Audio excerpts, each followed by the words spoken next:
So in this video, I would like to explain how to identify and understand the gender of a Russian noun. Before showing what nouns indicate what gender, all of the following words that you will see will come from the nominative case in Russian, meaning that nouns are simply identified as a regular subject. It's equivalent in English to any noun that is the subject of any sentence. Additionally, the plural forms of these nouns will also be included, again being in the nominative case. However, Russian has different variations of the nouns you will see, using 6 different ways that they can change, depending on the gender and quantity. But it's something that I'll explain in the next video. For now, don't worry about it. In the regular nominative case in Russian, if a noun ends in a consonant, it's masculine. If a Russian noun ends in the vowels a or ya, it's feminine. If a Russian noun ends in the vowels ye, yo, or o, the noun is neuter. The neuter gender in Russian is neither masculine nor feminine, so it's simply neutral, acting like a third gender. Here are a few masculine, feminine, and neuter words in Russian. Kot is cat, and it's masculine. God is year, and it's masculine. Telefon is telephone, and it's masculine. Doroga is road, and it's feminine. A native Russian speaker would say daroga. Ruka is arm, and it's feminine. Nedelia is week, and it's feminine. Zdanie is building, which is a noun, and it's neuter.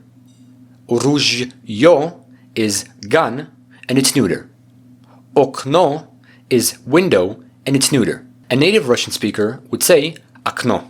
Now, to pluralize all of these nouns, there is a small pattern you can follow. Typically, the vowel I is used for masculine nouns being put at the end of the word. For feminine nouns, the vowel I is used by replacing the vowel at the end. Categorically, this does not apply to every Russian noun because there are many different variations and exceptions, but it does apply to most Russian nouns, which is the most that you have to know. Kot pluralized is koti, and the native Russian speaker would say kati. God pluralized is godi. Telefon pluralized is telefoni. Doroga pluralized is dorogi, and the native Russian speaker would say darogi. Ruka pluralized is ruki. Nedelia pluralized is nedeli. The neuter nouns have a similar system, except with the vowels ya and a when plural. If a neuter noun ends in ye or yo, the vowel ya replaces the vowel in the end. But if a neuter noun ends in o, a replaces the last vowel. Zdanie pluralized is zdania. Ruzhyo pluralized is ruzhya. Okno pluralized is okna. Once again, this does not apply to every word in Russian, but overall, don't worry too much about pluralizing these words. Now, besides any consonants and the vowels that I just showed, there are Russian nouns that end with the remaining vowels that you haven't seen, which are I, U, U, E, and U. Russian nouns that end in these letters come from foreign origin, meaning that they are unadapted borrowings that do not follow any expressive modification, no matter the quantity and the grammatical case. Nouns ending in these letters fall into the category of the neuter gender by default. Even though they could technically be modified and follow the rules of regular neuter words, Russian decided to leave these words as is and not give them any changes in any case. For instance, the word taxi is taken directly from the ancient Greek word for taxi, so it doesn't fit the endings of native Russian words, and the same applies to any word ending in these letters. Anyhow, any Russian noun ending in these vowels is neuter and doesn't get modified. Furthermore, it is possible to find Russian nouns that end in the mягкий знак, which is the soft sign. Russian nouns ending in the soft sign tend to be masculine or feminine, and there is a way to tell them apart. For the most part, however, some principles can help in determining the gender. Nouns that have the following endings t, osti, si, zni, zhi, shi, shi, and ch are feminine, and most of them relate to designated statuses of women. Words like mat, meaning mother, novost, which is news, podpis, signature, жизнь, life, молодежь, youth, mysh, mouse, pomosh, help, and noch, night, are all feminine. Other nouns are feminine just like that, but covering all of them is simply too much because this is just a pattern that can help you identify the gender of a Russian noun ending in a soft sign.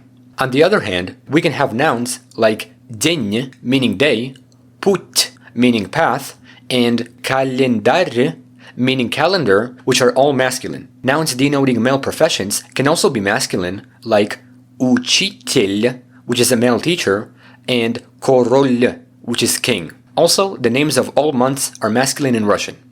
Январь, февраль, март, апрель, май, июнь, июль, август, сентябрь, октябрь, ноябрь, and декабрь.